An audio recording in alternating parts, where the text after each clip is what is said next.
నమస్తే, welcome to are Telugu. నిన్న సోమవారం రోజున తిరువనంతపురం కోర్టు ఒక సంచలన తీర్పునిచ్చింది. గ్రీష్మ అనే అమ్మాయికి మరణశిక్ష విధిస్తున్నట్టు ఆ కోర్టు తీర్పునిచ్చింది.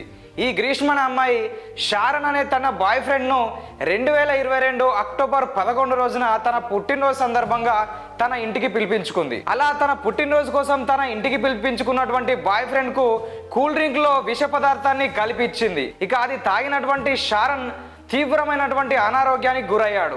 11 రోజుల పాటు ఆసుపత్రిలో చికిత్స తీసుకున్నటువంటి అతను 25వ తేదీన తుది శ్వాస విడిచాడు. కొన్ని సంవత్సరాల పాటు తన బాయ్ ఫ్రెండ్తో ప్రేమాయణం కొనసాగించినటువంటి గ్రీష్మ వేరే వ్యక్తిని పెళ్లి చేసుకుందామనే ఆలోచనతో ఇతన్ని పక్కకు పెడుతూ వచ్చింది. కానీ షారన్ అందుకు ఒప్పుకోకపోవడంతో ఎలాగైనా అతన్ని మట్టు పెట్టాలనే ఉద్దేశంతో కూల్ డ్రింక్లో విష పదార్థాన్ని ఇచ్చి మొత్తం మీద అతన్ని చంపేసింది. 2022లో ఈ కేసు కేరళ మొత్తం చర్చనీయాంశమైంది.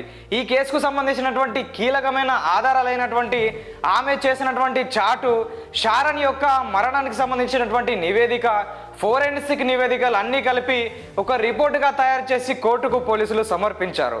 ఇక ఈ కేసు విషయంలో ఆమె కావాలనే విష పదార్థాన్ని ఇచ్చి తన బాయ్ ఫ్రెండ్ను చంపిందని రుజువు కావడంతో గ్రీష్మకు తిరువనంతపురం కోర్టు మరణశిక్షను విధించింది.